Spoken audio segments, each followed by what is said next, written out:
Oke, jadi hari ini tuh kita belajar tentang modal kerja dan pendanaannya. Nah, jadi kita sudah sampai, jadi pertemuan hari ini sama tinggal 2 pertemuan terakhir di depan, kita berbicara tentang keputusan yang terakhir, yaitu keputusan modal kerja. Kalau kemarin-kemarin itu kita sudah belajar tentang eh, keputusan investasi, terus kemudian keputusan pendanaan, terus kemarin tadi juga kita sempat bahas keputusan dividen. Nah, sekarang kita belajar tentang keputusan modal kerja. Nah, sekarang pertanyaannya dulu, apa tuh sebenarnya modal kerja itu? Jadi modal kerja itu adalah eh jadi kan kemarin misalnya perusahaan sudah beli mesin, sudah beli bangunan, sudah beli kendaraan kan sudah ada tuh semua. Nah, sekarang kan istilahnya perusahaannya mau beroperasi. Jadi kan kalau perusahaan beroperasi itu dia pasti butuh misalnya kas, butuh persediaan, butuh piutang, dan lain-lain. Nah, itu dia yang dinamakan dengan modal kerja. Jadi perusahaan dalam menjalankan operasinya itu butuh modal-modal kerja tersebut. Ada tadi yang saya sebutkan, ada kas, ada piutang, ada persediaan, dan bisa juga ada hutang. Nah, makanya ada namanya juga modal kerja bersih. Yaitu modal kerja bersih itu adalah aset lancar kurangi dengan hutang lancar. Jadi di sini modal kerja ini kita membahas tentang aset-aset lancar yang digunakan perusahaan untuk operasionalnya, seperti itu singkatnya. Nah, sekarang selanjutnya eh berbicara soal aset lancar dan hutang lancar. Jadi kan kalau saya sudah bicara tentang aset lancar, sudah tahu kan teman-teman isinya apa saja. Tadi kas, ada piutang, ada persediaan.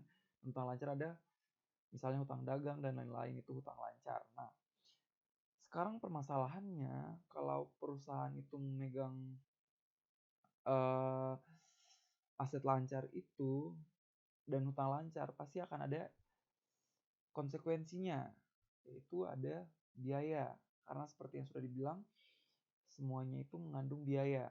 Nah, misalnya untuk aset lancar, misalnya perusahaan punya banyak kas di perusahaannya, punya banyak kas. Jadi pasti dia punya konsekuensi. Dia ada biayanya, entah itu biaya uangnya itu apa, pasti ada masalahnya. Uangnya dicuri atau uangnya hilang atau uangnya mandet gitu. Jadi itu masalahnya kalau perusahaan memegang kas terlalu banyak di perusahaannya. Jadi kasnya itu sebaiknya dimasukkan ke surat berharga atau dia itu deposito atau obligasi agar tidak ter agar biayanya tidak terlalu besar tadi seperti itu. Nah, contoh lain surat berharga. Sudah tahu kan contohnya surat berharga misalnya adalah deposito. Nah, kalau misalnya perusahaan memegang terlalu banyak surat berharga dan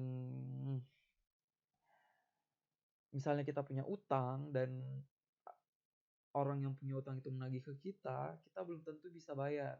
Itu konsekuensinya kita memiliki surat berharga yang banyak.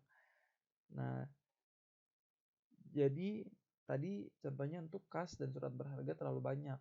Contoh lain, bagaimana kalau perusahaan punya banyak piutang?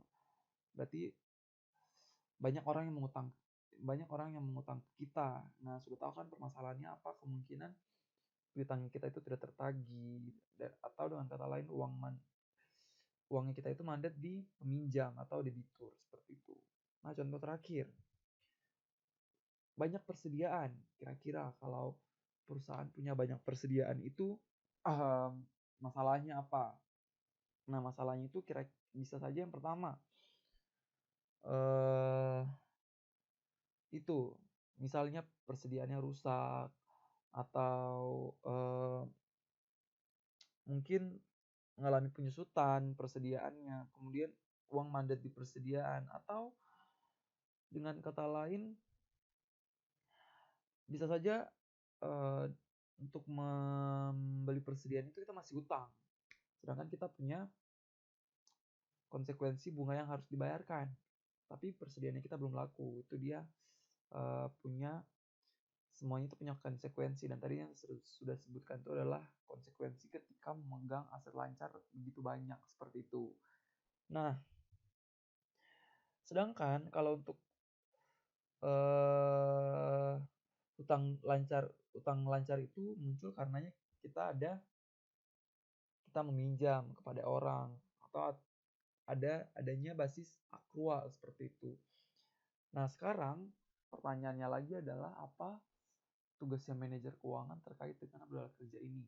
Nah, jadi kalian nanti yang akan menjadi manajer keuangan itu tugasnya adalah untuk menciptakan manajemen modal kerja yang efisien.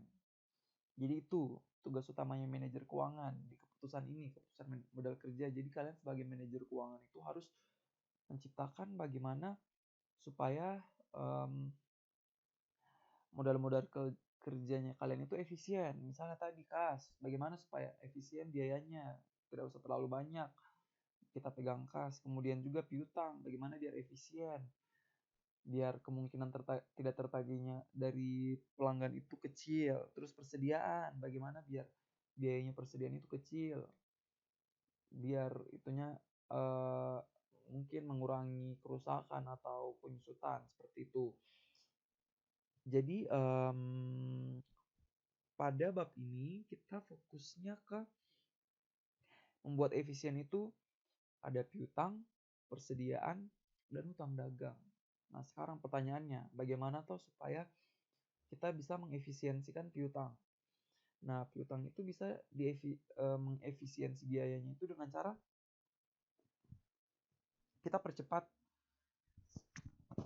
piutang menjadi kas seperti itu. Jadi kita itu misalnya mempercepat penagihan dari peminjam uang. Jadi kita tagih seketat-ketatnya biar mereka cepat mengembalikan utangnya.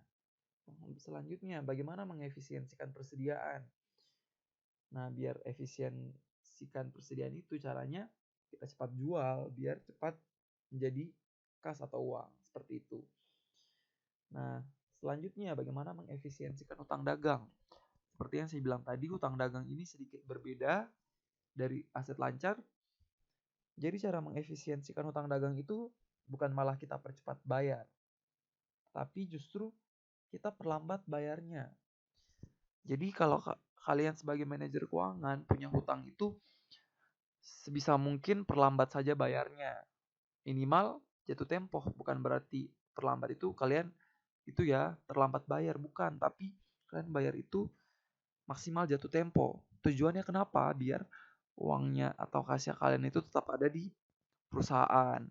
Nah, jadi itu tugasnya manajer keuangan di keputusan modal kerja itu, yaitu membuat modal kerjanya itu efisien. Cara efisiennya tadi sudah saya jelaskan, seperti itu. Nah, selanjutnya itu ada hubungan siklus operasi dan siklus kas dan modal kerja. Jadi seperti yang sudah dijelaskan juga di kelas dosen, bahwa siklus operasi itu adalah siklus di mana perusahaan mengeluarkan uang untuk membeli persediaan bahan baku. Kemudian persediaannya itu diolah atau diproses menjadi barang jadi siap dijual. Kemudian barangnya dijual ke konsumen sampai kas masuk. Seperti itu. Itu namanya siklus operasi. Nah, ada juga yang namanya istilahnya siklus kas. Jadi kan kalian sebagai perusahaan pasti punya utang, dan siklus kas itu didapat dari siklus operasi dikurangi dengan rata-rata pembayaran kewajiban. Nah, jadi sebelum tadi saya kelewatan. Jadi siklus operasi itu rumusnya adalah ini RUP, di mana RUP itu adalah berapa hari kita keluarkan kas untuk membeli persediaan hingga menjadi barang jadi yang kita siap jual, itu namanya RUP. Siklus operasi itu tadi RUP ditambah RPP. Nah, RPP itu apa? RPP adalah berapa hari uang kita terima atau kas masuk sejak kita menjual barang jadi tersebut. Seperti itu. Nah, makanya di sini dapat SO atau siklus operasi. Nah, selanjutnya tadi saya sudah bilang siklus kas. Siklus kas itu tadi saya sempat bilang bahwa kalau kita sebagai perusahaan punya utang, maka kita dihitung juga kira-kira berapa lama kita mengembalikan kewajiban kita kepada kreditur. Nah, itu dikenal dengan RPK.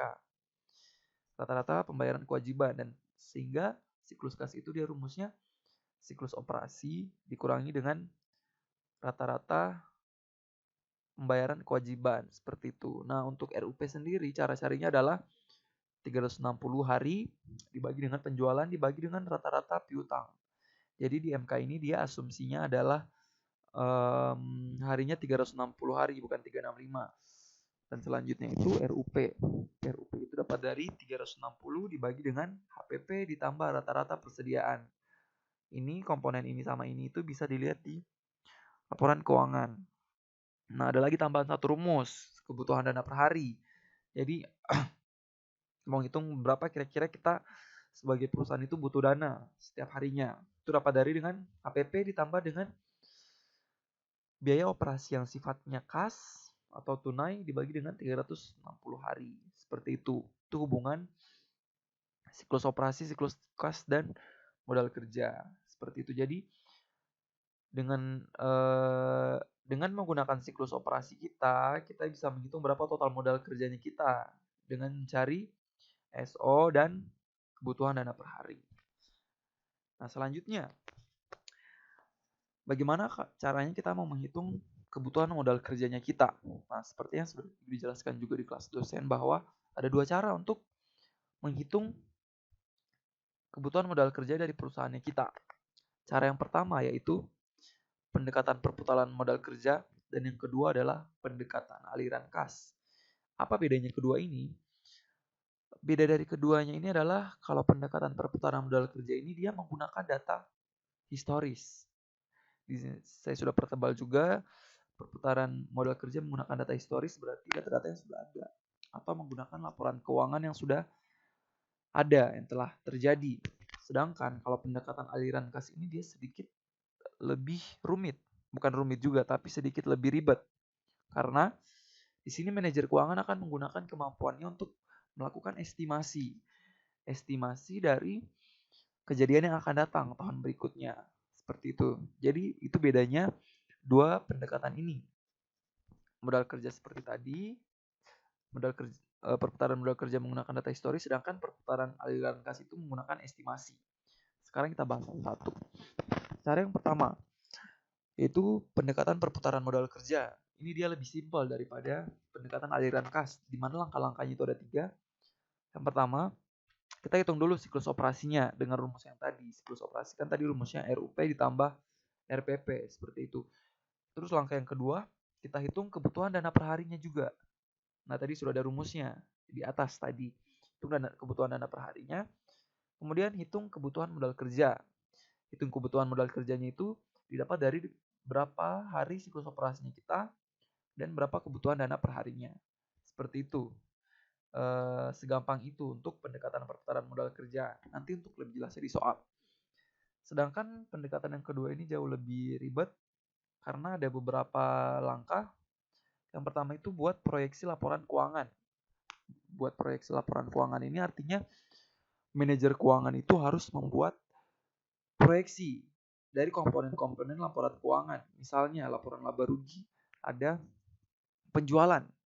Nah, seorang manajer keuangan itu menggunakan kemampuannya untuk mengestimasikan kira-kira penjualannya kita di tahun yang akan datang berapa. Seperti itu. Misalnya juga persediaannya kita kira-kira berapa dan lain-lain. Seperti itu. Kemudian dibuat proyeksi laporan keuangan ini menghasilkan laporan laba rugi proyeksi maupun neraca proyeksi. Kemudian langkah kedua, kita membandingkan laporan keuangan saat ini dengan laporan keuangan yang kita sudah proyeksikan di langkah pertama tadi. Nah, di langkah kedua ini nanti akan menghasilkan namanya NWC. Dan NWC ini sudah tidak asing lagi bagi kalian. NWC adalah modal kerja bersih yang didapat dari aset lancar dikurangi hutang lancar. Seperti itu. Nanti untuk lebih jelasnya di soal. Kemudian langkah ke-3. Langkah ketiga itu kita menghitung dana yang diestimasikan. Hitung dana yang diestimasikan akan dihasilkan, atau di sini istilahnya GOFG. Jadi langkah ketiga ini manajer keuangan akan menghitung kira-kira berapa dana yang bisa kita perusahaan hasilkan di tahun yang akan datang. Caranya bagaimana? Yaitu laba setelah pajak. Laba setelah pajak ini laporan dari laporan proyeksi ditambah dengan depresiasi. Rumus ini saya rasa tidak asing lagi karena dari awal sudah disinggung juga bahwa cara mencari arus kasnya adalah laba bersih setelah pajak ditambah dengan depresiasi atau beban-beban non tunai, seperti itu. Itu langkah ketiga. Nanti untuk lebih jelasnya di soal. Yang terakhir, langkah terakhir di pendekatan ini adalah hitung kebutuhan pembiayaan bersihnya. Nah, jadi kalau kita sudah dapat, tahun depan itu kita bisa menghasilkan dana segini. Dan tahun depan itu kita membutuhkan modal kerja sebesar segini. Nah, jadi langkah keempat ini akan dihitung. Kita tahun depan itu bisa menghasilkan dana misalnya hanya 50.000. Misalnya hanya 50 juta. Tetapi di tahun depan itu atau NWC di tahun depan itu kita butuh modal kerjanya itu atau NWC-nya itu sebesar 100 juta. Nah, di langkah keempat ini berarti tadi kita bisa menghasilkan uang 50 juta, tapi kita butuh modal kerja 100 juta. Berarti kita masih butuh uang 50 juta, seperti itu. Itu untuk cara menghitung kebutuhan modal kerja. Nah, selanjutnya, bagaimana kalau misalnya sudah didapat modal kerjanya, kemudian kita tentukan modal kerjanya ini mau didanai pakai apa. Nah, jadi yang terakhir ini materinya tentang strategi pendanaan modal kerja. Jadi manajer keuangan itu mau mendanai modal kerjanya menggunakan strategi apa, bagaimana caranya. Nah, di sini ada 3 strategi. Strategi yang pertama adalah agresif. Di strategi agresif ini kebutuhan jangka panjang atau modal permanen itu dipenuhi dengan dana jangka panjang. Nah, jadi kalau perusahaan dengan strategi ini, kalau perusahaan membutuhkan memiliki modal jangka panjang atau kebutuhan jangka panjang atau modal permanen, dia akan mendanainya dengan utang jangka panjang atau dana jangka panjang. Sedangkan jika dia kebutuhan jangka pendek atau modal kerja musiman akan dipenuhi dengan dana jangka pendek atau utang jangka pendek. Itu untuk strategi agresif.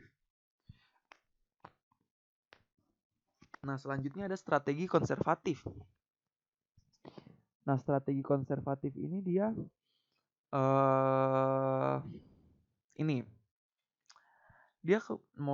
kebutuhan modal jangka panjang sama jangka pendeknya kebutuhan modal jangka panjang sama pendeknya langsung dipenuhi dengan dana jangka panjang. Seperti itu. Jadi dia tidak memisahkan kayak di yang agresif tadi, seperti itu. Yang selanjutnya ada strategi pendanaan kombinasi. Maksudnya dari kombinasi itu, kebutuhan modal kerja jangka panjang dipenuhi dengan dana jangka panjang. Sementara itu, kebutuhan modal jangka pendek dipenuhi dengan dana jangka panjang dan dana jangka pendek. Jadi sebagian dana jangka panjang, dan sebagian dana jangka pendek. Itu untuk strategi pendanaan modal kerja. Itu untuk materi hari ini. Nah, selanjutnya kita langsung masuk ke soal.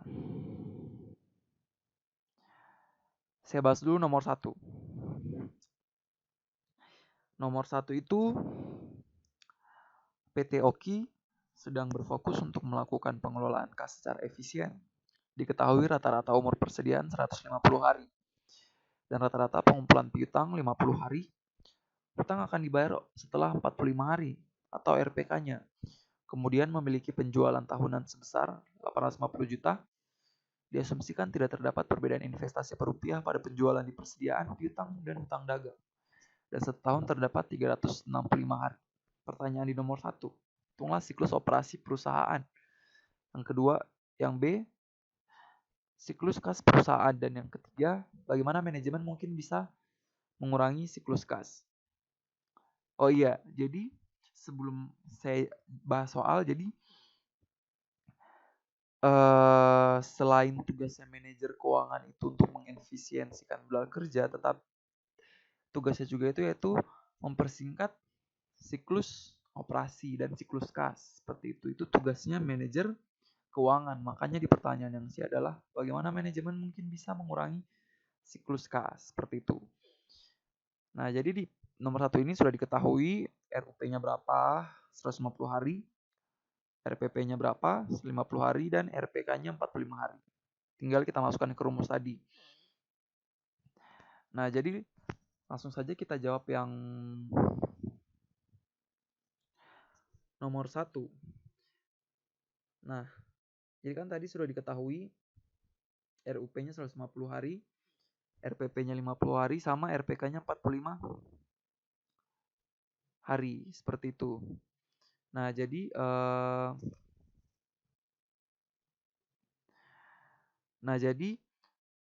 langsung masukkan aja di rumus. Kan tadi soal yang A itu dia menanyakan tentang siklus operasi atau SO. Nah, jadi tinggal masukkan saja rumusnya RUP tambah RPP. RUP-nya 150 hari. Ditambah RPP 50 hari. Maka siklus operasinya adalah 200 hari. Seperti itu. Itu yang A, masih gampang. Yang B, selanjutnya yang ditanyakan adalah siklus kas. Siklus kas itu rumusnya SO dikurangi dengan RPK. SO-nya tadi itu sudah dapat 200 hari. Kurangi RPK 45 hari. Maka jawabannya adalah 155 hari. Seperti itu.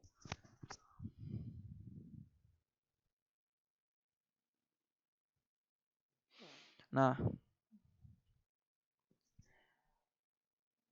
selanjutnya tadi pertanyaan yang C. Bagaimana manajemen mungkin bisa mengurangi siklus kas? Nah, tadi saya sudah bilang tugasnya manajer keuangan itu mempersingkat siklus operasi dan siklus kas perusahaan. Nah, sekarang yang C ini kan dia tadi pertanyaannya bagaimana mengurangi siklus kas. Bagaimana mengurangi siklus kas? Nah, sedangkan rumusnya siklus kas adalah SO atau siklus operasi dikurangi dengan RPK. Sehingga bagaimana caranya? Caranya adalah siklus operasinya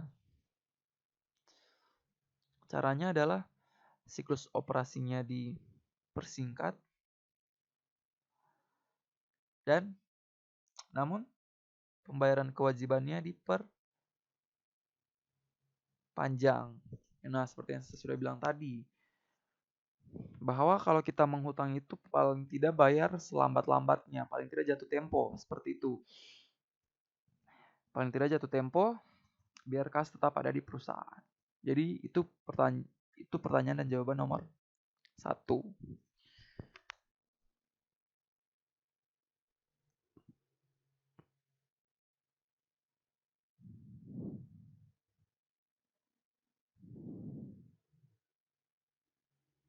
Nah, oke.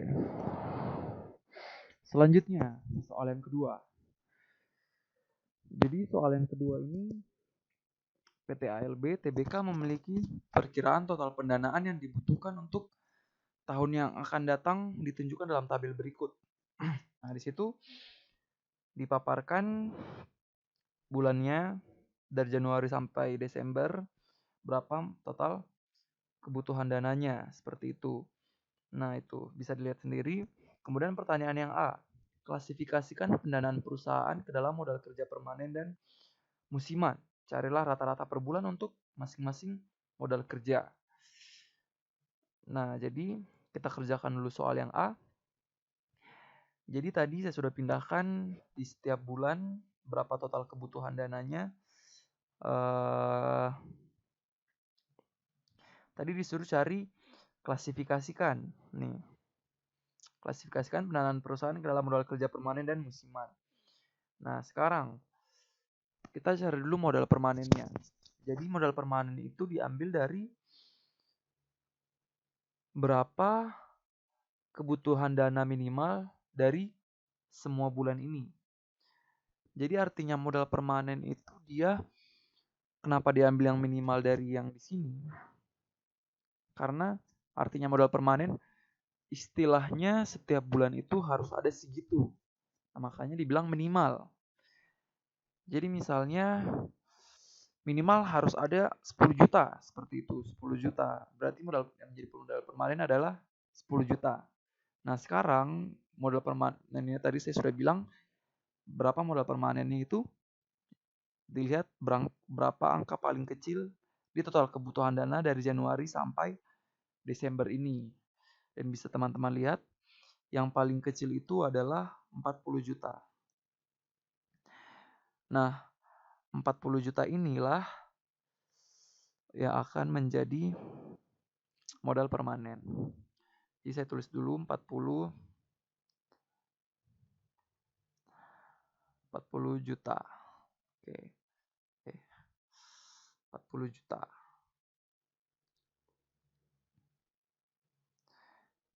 Jadi modal permanennya itu sama setiap bulan 40 juta. Karena bisa teman-teman lihat, artinya setiap bulan itu minimal harus ada 40 juta. Bisa teman-teman lihat nanti tuh modal-modal kebutuhan dananya itu ada yang 53 juta, ada 44 juta, ada 47 juta. Nah itu tapi kan artinya 40 juta itu harus ada seperti itu. Nah ini jadi 40 juta itu sampai dari Januari sampai Desember itu sama. 40 juta setiap bulannya. Nanti tinggal teman-teman isi sendiri. Oke, sudah. Nah, itu dia modal permanen. Nah, sekarang pertanyaannya modal musimannya bagaimana? Jadi modal musimannya adalah selisih dari modal musiman ini dapat dari selisih dari total kebutuhan dana tiap bulan dikurangi dengan modal permanennya. Jadi sekarang modal musimannya di bulan Januari plus senilai 5 juta. Karena selisih dari 45 juta dan 40 juta. Jadi 5 juta. Oke. Lanjut yang Februari. Berarti yang Februari sebesar 13 juta. Yang Maret sebesar 4 juta. Yang April 0. Yang Mei berarti 2,5 juta, 2.500.000. Yang Juni 7 juta. Kemudian yang Juli berarti 15.500.000. Yang Agustus berarti 6.500.000. Yang September 62 juta kurang 40 juta berarti berapa ya? 22 juta kalau tidak salah. Oke. 22 juta. Iya benar, 22 juta. Kemudian yang Oktober 48 juta kurang 40 juta 8 juta. Kemudian yang November berarti 19 juta. Dan yang Desember 20 juta. Sudah dapat modal musiman masing-masing. Modal musiman ini artinya untuk di bulan tersebut ada modal tambahan sebesar segitu. Nah, maksudnya modal musiman ini misalnya kalian adalah perusahaan pabrik baju. Nah, pasti kan pabrik baju ini musiman juga. Artinya musiman itu misalnya pas tahun ajaran baru, SD, SMP, SMA. Nah, pasti kan butuh seragam baru kan, dan biasanya itu ada di bulan Juli. Artinya modal musimannya pasti di bulan Juli itu besar. Karena untuk produksi baju itu besar. Seperti itu. Misalnya juga lebaran. Besok bulan Mei. Berarti modal musiman di bulan Mei itu besar. Misalnya juga Natal, Desember berarti modal musimannya nanti besar di Desember, seperti itu. Itu artinya modal musiman, teman-teman. Nah, sudah dapat masing-masing modal permanen sudah diklasifikasikan. Tadi pertanyaannya kita disuruh menotalkan. Oke, jadi kita totalkan dulu modal permanennya. 40 juta dari Januari sampai Desember, maka dapat Rp 480 juta. Sedangkan untuk modal musimannya senilai 112.500.000 kalau tidak salah. 112.500.000. Nah, sudah dapat masing-masing total modal permanen dan musiman. Kemudian dicari rata-ratanya. Rata-ratanya berarti 480 juta dibagi 12 bulan. Maka rata-ratanya adalah ini sebesar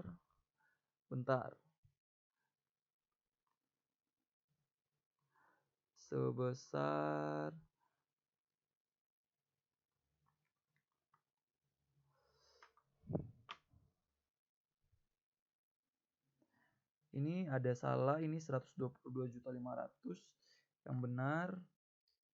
Kemudian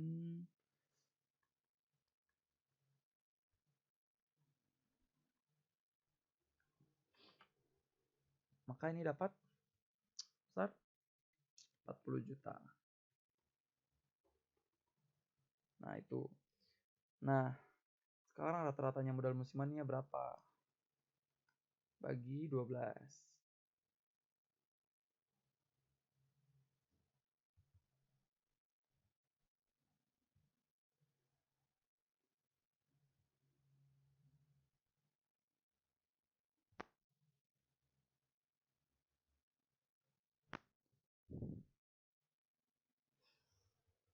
Dapat sebesar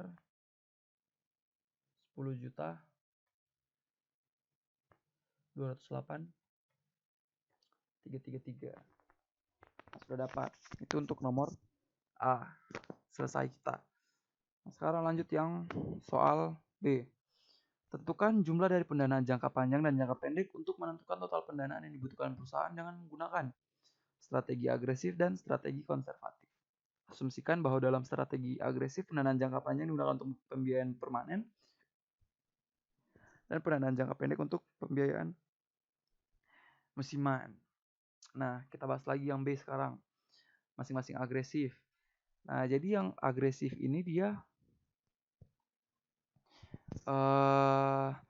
yang tadi saya sudah bilang, modal jangka pendek atau modal musimannya itu didanai dari dana jangka pendek, sedangkan modal permanen didanai dengan jangka panjang. Nah, bagaimana caranya yang B ini? Jadi yang B ini dia kebutuhan jangka pendeknya itu perusahaan itu harus mengambil pinjaman. Jadi perusahaan itu harus mengambil pinjaman kisaran 4 juta sampai 22 juta. Jadi di sini 2B kebutuhan jangka pendeknya itu perusahaan sekitar 4 juta sama 22 juta. Nah, dari mana 4 juta sama 22 juta? Itu dari sininya modal musimannya yang paling kecil berapa? Meskipun ada yang paling kecil 0, tapi bukan berarti seperti itu. Jadi yang paling kecil adalah 4 juta dan yang paling besar adalah 20 juta. Seperti itu.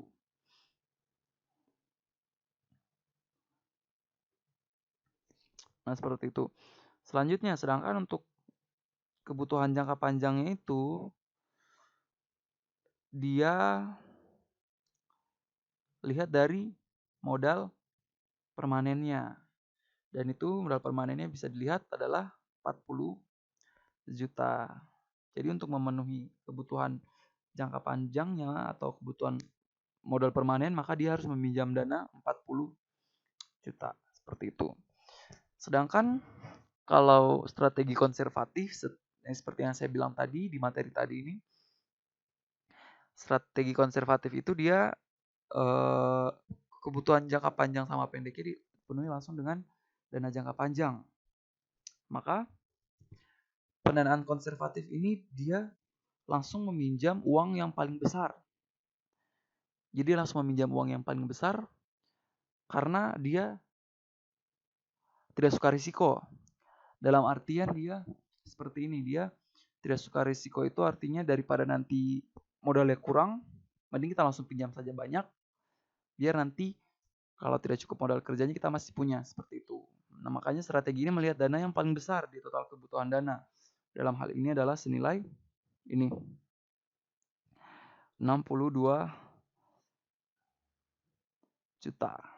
62 juta. Jadi maka di sini kita tulis 62 juta dengan menggunakan strategi konservatif.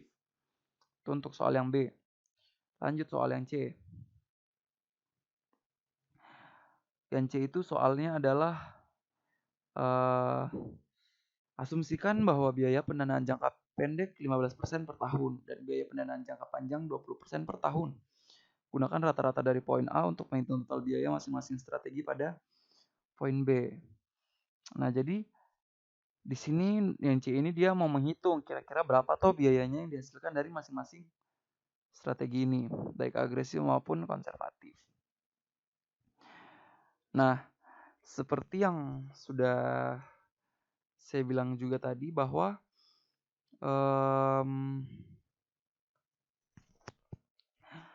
strategi pendanaan agresif itu dana jangka pendeknya, kebutuhan jangka pendeknya itu dia danai dengan dana jangka pendek atau hutang jangka pendek.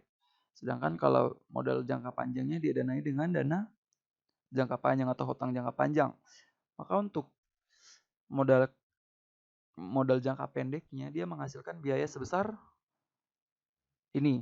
Karena dia menggunakan dana jangka pendek, maka dia menggunakan bunga yang jangka pendek. Dalam tadi di soal ada 15%. Dan itu dikalikan dengan ini. Rata-ratanya dari modal musimannya tadi. Seperti itu. Di situ rata-ratanya adalah 10.208.333. 10.208.333. Hasilnya sebesar kurang lebih ini 1.531.250.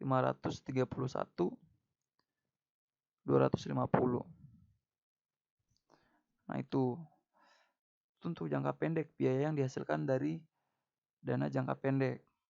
Nah, sedangkan untuk dana jangka panjangnya adalah, karena tadi dia modal kerjanya, modal permanen itu danai dengan dana jangka panjang, maka dia menggunakan bunga yang jangka panjang tadi sebesar 20%. Dikalikan dengan ini rata-rata dari modal permanennya tadi 40 juta. 40 juta. Oke.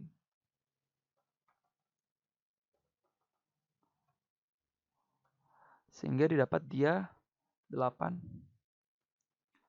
juta. Itu untuk memenuhi modal permanennya tadi. Maka total biaya untuk strategi agresif ini adalah senilai nih. Tinggal dijumlahkan saja dapat 9.531.250. Nah, itu biaya ketika kita sebagai manajer keuangan menggunakan strategi pendanaan agresif. Dan bagaimana kalau misalnya kita menggunakan strategi konservatif? Seperti yang tadi saya bilang, strategi konservatif itu dia langsung saja baik modal musiman sama modal permanen, yaitu dia langsung danai pakai dana jangka panjang atau hutang jangka panjang. Nah, berarti dia di sini biayanya itu berkaitan dengan bunga yang jangka panjang sebesar 20%. Nah, seperti yang dibilang tadi, bahwa dia langsung memukul rata. Setiap bulan itu dia meminjam uang berapa, karena dia tidak suka resiko tadi. Dan tadi kita sudah dapat bahwa dia tiap bulannya itu membutuhkan modal sebesar 62 juta. Seperti yang kita sudah cari di sini tadi. Tuh. Maka biayanya adalah senilai kurang lebih 12.400.000. Oke. Maka total biaya untuk strategi ini sama. Senilai 12.400.000.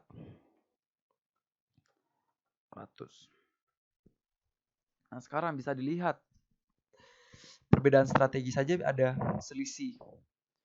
Ini ada selisih nih. Ada selisih. Yang agresif dia biayanya 9 juta, sedangkan kalau kita konservatif cuma 12 juta. Iyalah karena dia langsung memukul rata itunya pendanaannya. Seperti itu. Itu untuk yang C, soal yang C. Mau mengetahui berapa biaya masing-masing strategi pendanaan. Sekarang soal yang D. Soal yang D, bagaimana trade-off antara profitabilitas dan risiko dihubungkan dengan strategi pendanaan agresif dan konservatif. Nah, jadi seperti yang sudah kalian ketahui, trade-off adalah itu ketika ingin ini, maka kita mengabaikan yang lain seperti itu. Dan dalam hal ini, di soal yang D ini dia trade-off antara profitabilitas sama risiko. Berarti kalau kita memilih untuk kita memilih untuk profit, maka risikonya bagaimana? Kalau misalnya kita risikonya kita ingin aman, berarti profitnya bagaimana? Seperti itu. Nah, sekarang tadi strategi pendanaan agresif. Kira-kira bagaimana profitabilitasnya? Jadi profitabilitas itu bisa dibilang strategi ini dia lebih profitable. Kenapa lebih profitable? Karena tadi biayanya yang lebih murah. Biaya yang lebih murah. Nah, tadi kan kalian sudah hitung juga. Agresif itu biayanya cuma 9 juta, lebih murah daripada konservatif. Lebih murah, seperti itu. Dia artinya lebih menguntungkan atau lebih profitable. Tapi bagaimana dengan risikonya? Nah, dia risikonya tinggi. Artian tinggi di sini artinya ketika dia kan istilahnya strategi ini dia ngepaskan aja modal kerjanya. Jadi ketika mungkin bisa saja berarti di sini risikonya modal kerjanya itu tidak cukup seperti itu. Risikonya itu tinggi. Karena dia istilahnya membikin pas modal kerjanya itu. Itu untuk strategi pendanaan agresif. Nah, bagaimana strategi pendanaan konservatif? Profitabilitasnya pasti otomatis kurang profitable. Kurang profitable. Karena biayanya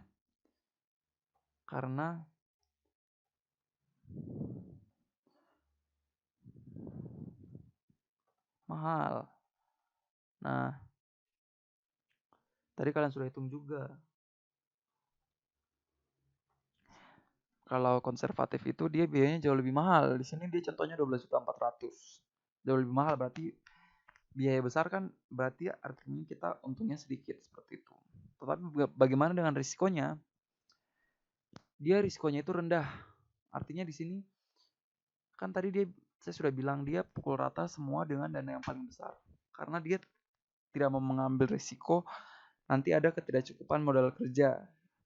Jadi seperti itu dia langsung ambil tadi contohnya 62 juta. Jadi risikonya itu rendah dia. Itu untuk nomor 2.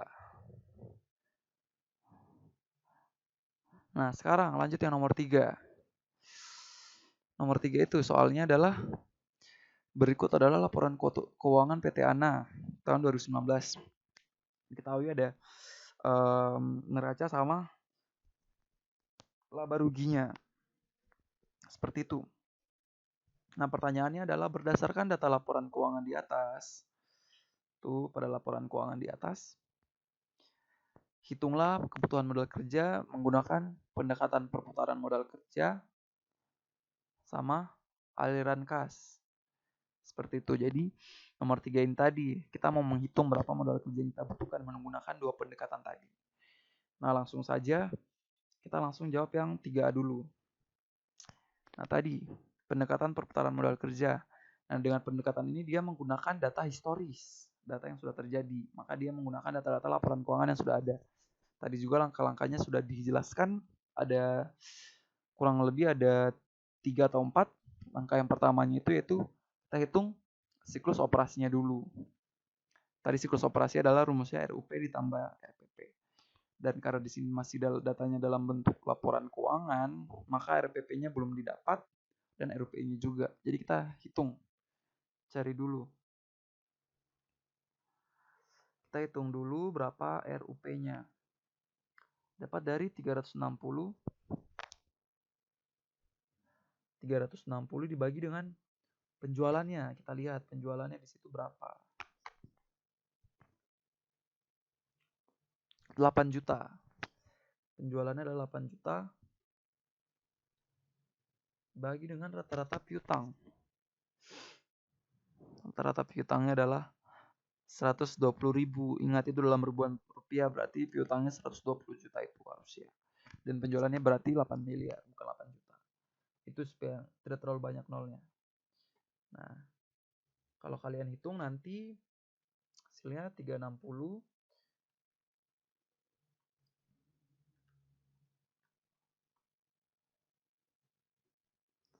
Kalau kalian hitung nanti hasilnya adalah nih 5,4 hari. Itu rata-rata pengumpulan piutangnya 5,4 hari. Nah, bagaimana RUP-nya? RUP-nya itu dapat dari tuh. Ada rumusnya 360 dibagi HPP dibagi rata-rata persediaan. HPP-nya bisa dilihat adalah 3,6 miliar. 3,6 miliar.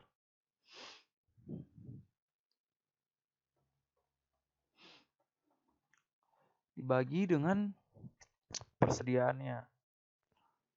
Persediaannya itu diketahui 90.000.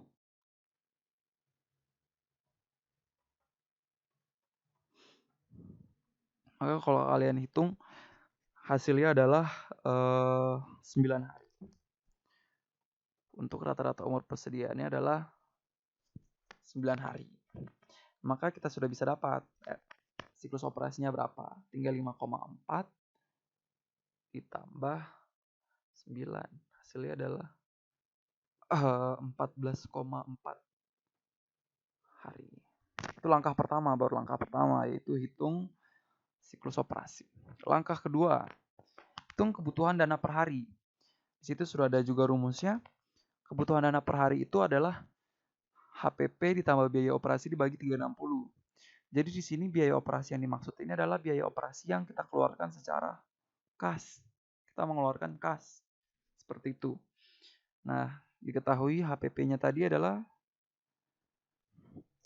3.600.000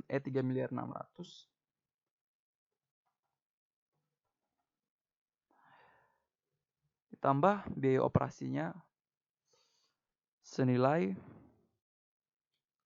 460 juta. 460 juta.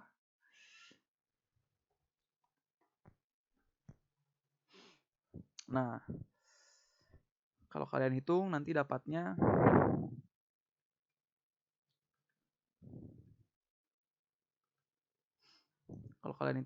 adalah nih.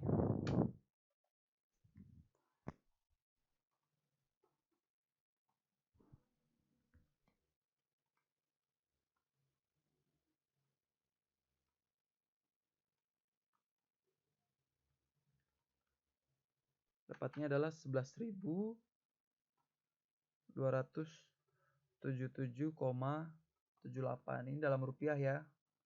Dalam rupiah. Berarti dia kebutuhannya sekitar 11 jutaan per hari. per hari. Itu sudah dapat. Itu langkah keduanya. Kemudian langkah terakhirnya maka tinggal hitung kebutuhan total modal kerjanya kita. Nah, tadi saya sudah bilang total kebutuhan modal kerja itu siklus operasi dikali dengan kebutuhan dananya kita per hari di langkah kedua. Dan tadi siklus operasi sudah didapat yaitu 14,4 hari dikali dengan kebutuhan dana per hari yaitu 11.277,78. Hasilnya adalah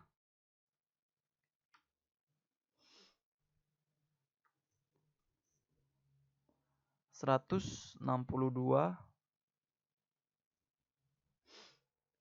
Hasilnya adalah 162.400.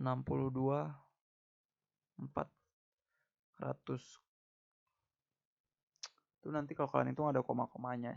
Nah, jadi selama satu siklus operasi itu perusahaan itu butuh modal kerja sebesar ini 162.400 karena dia dalam ribuan. Dalam ribuan berarti dia kebutuhannya sebesar 162 juta. Seperti itu. Itu untuk 3A. Gampang. Masih pendekatan perputaran modal kerja. Nah, sekarang yang B. Dia lebih rumit. Tadi suruh menghitung perputaran modal kerjanya dengan aliran kas. Nah, jadi di sini ada informasi tambahan. Penjualannya meningkat 15%, investasi di persediaan berkurang 10%, piutang meningkat 15%, kas atau saldo bank dan aset tetap tidak berubah, utang dagang dilunasi. Nah, kenapa ada seperti itu? Karena tadi pendekatan aliran kas itu dia sifatnya adalah estimasi dari manajer keuangan. Tadi juga saya sudah jelaskan ada beberapa langkah. Langkah yang pertama adalah buat proyeksi laporan keuangan. Oke. Nah, gunanya informasi di sini itu digunakan di langkah pertama ini. Nah, makanya. Oke. Yang pertama dulu, penjualan manajer keuangannya menganggap penjualannya di tahun depan itu naik 15%. Oke, naik 15%. Nah, maka penjualan di tahun depan itu kira-kira adalah sebesar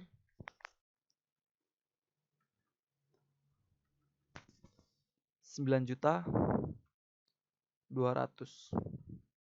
Karena dia menganggap naiknya 15%. Nah, itu kan tahun ini kan 8 juta, ini 8 juta. Kemudian dianggap naik 15%, berarti dikali dengan 115%. Dapat 9.200.000. Nah, selanjutnya HPP. Lah, tapi kan di soal HPP tidak ada. Kalian tidak usah bingung. Jadi main saja di logika. Logikanya kalau penjualan naik berarti HPP-nya ikut naik. Dan jumlahnya sama kayak besarnya kenaikan penjualan. Yang oleh HPP-nya 3,6 juta, naik 15% menjadi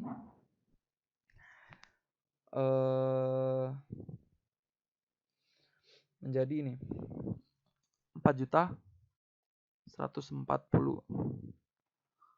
itu HPP. Nah, selanjutnya piutangnya. Di soal tadi piutangnya dibilang naik juga 15%. Yang awalnya di situ 120 juta naik 15% menjadi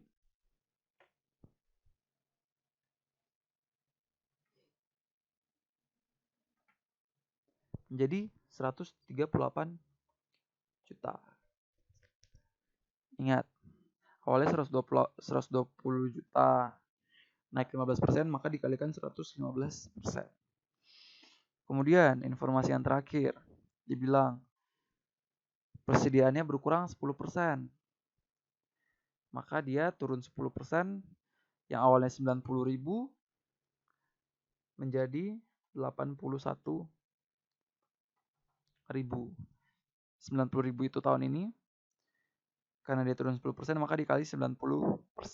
Jadi 81.000. Itu langkah pertama dulu. Masih setengahnya.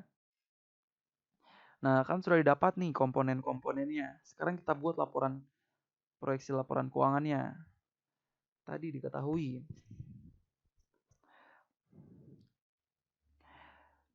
adalah tadi penjualannya sebesar berapa?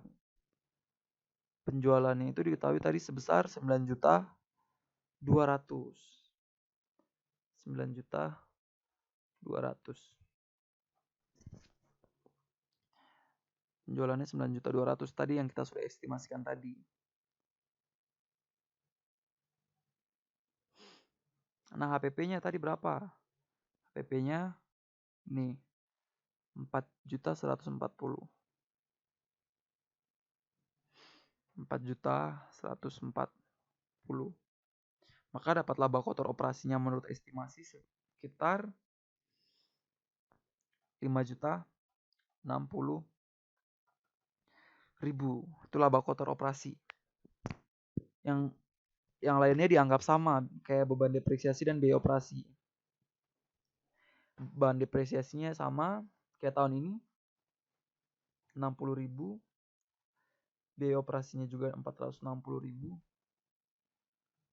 Maka dapat EBIT hasil proyeksi sekitar 4.540.000.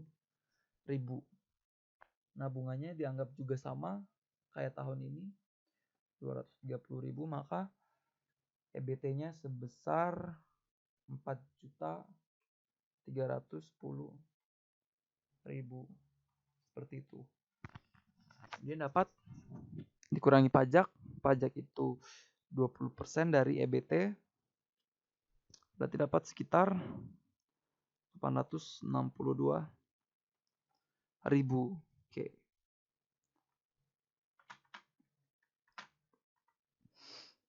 Sehingga dapat laba bersih setelah pajaknya dapat dari EBT kurangi pajak menjadi 3.448.000.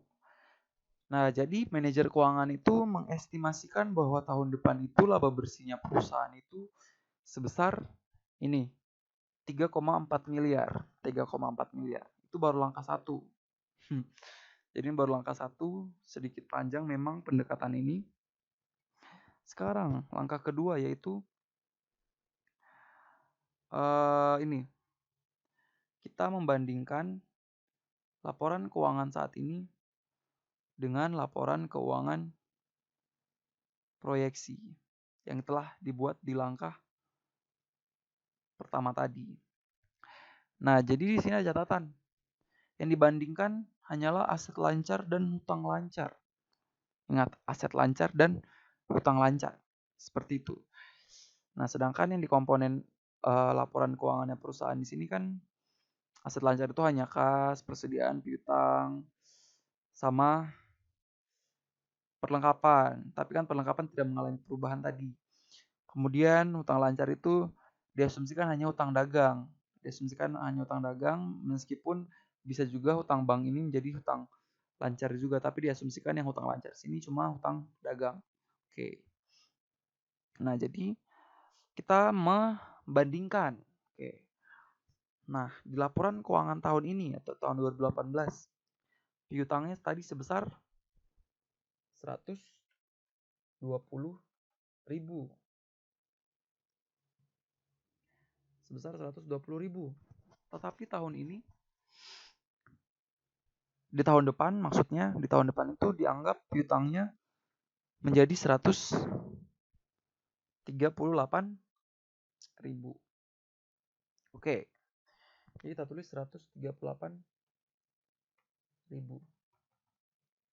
Nah, sekarang piutangnya kan dari 120.000 jadi 138.000.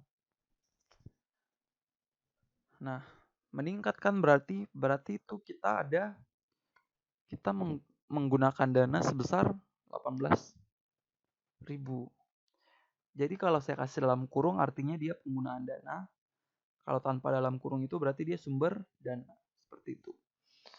Nah, lanjut. Sekarang persediaan. Persediaan tadi awalnya senilai ini 90.000. Awalnya senilai 90.000. Tapi diestimasikan tahun depan itu persediaannya kita menjadi 81.000, turun dari 90.000 menjadi 81.000, artinya ada persediaan yang terjual. Berarti sumber dana sebesar 9.000, seperti itu.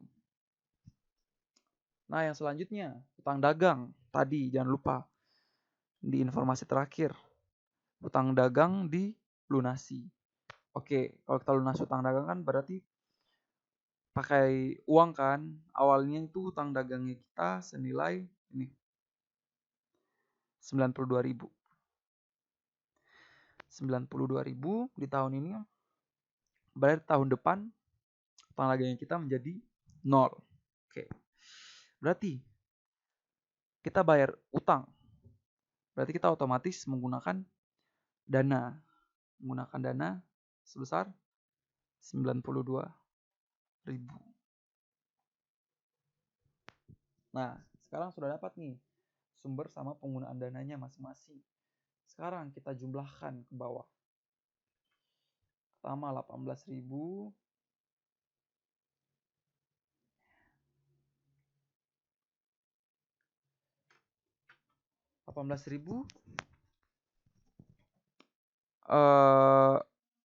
dikurang 9.000 ditambah 92.000, hasilnya adalah 101.000.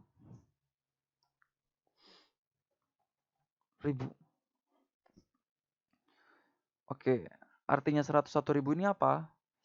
Nah, tadi saya bilang di dalam langkah kedua ini nanti kita akan menemukan yang namanya NWC. Dapat NWC-nya ini. Akan menghasilkan NWC, yaitu modal kerja bersihnya kita di tahun yang akan datang. Nah, totalnya ini akan menjadi NWC. Jadi maksudnya dari 101.000 ini, kita tahun depan itu butuh modal kerja sebesar 101.000. Itu langkah kedua. Oke. Selanjutnya langkah ketiga. Di langkah ketiga itu kita hitung dana yang diestimasikan dihasilkan tahun berikutnya atau GOFG. Nah, bagaimana cara dapatnya GOFG? Itu dia rumusnya pakai rumus mencari arus kas, cash flow. Dapat dari laba bersih setelah pajak, EAT, laporan keuangan proyeksi tambah dengan depresiasi atau pengeluaran-pengeluaran non tunai. Dan sudah diketahui EAT pada laporan proyeksi tadi sebesar 3.448. 3.448 tambah depresiasinya tadi 60.000. Kenapa ditambah? Kan kita tidak mengeluarkan uang. Depresiasi itu kan kita tidak mengeluarkan uang, berarti di sini kita jumlahkan lagi. Nah, jadi hasilnya adalah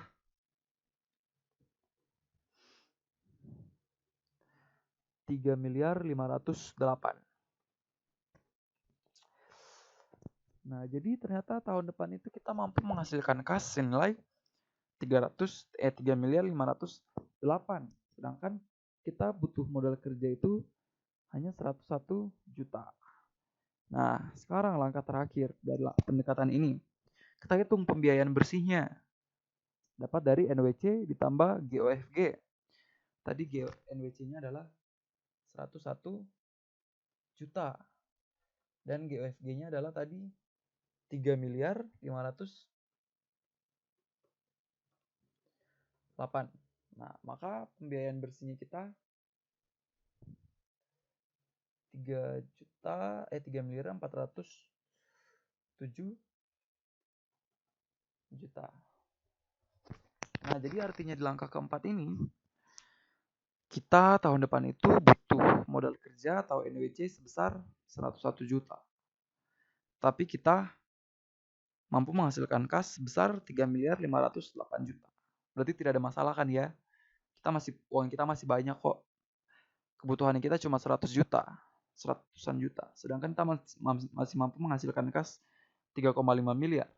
Berarti bisa dibilang bahwa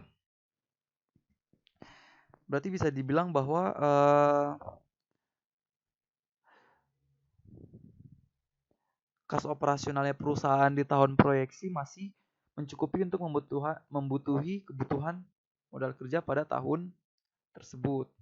Karena yang kita hasilkan adalah 3,5 miliar, tapi kebutuhannya kita cuma 100-an juta. Otomatis uang kita cukup dong. Bahkan masih ada sisa sekitar 3 miliar 400 juta. Itu untuk pendekatan aliran kas. Memang sedikit rumit, sedikit banyak caranya, beda dengan yang pendekatan pertama. Oke, sekian untuk materi modal kerja dan pendanaannya. Terima kasih.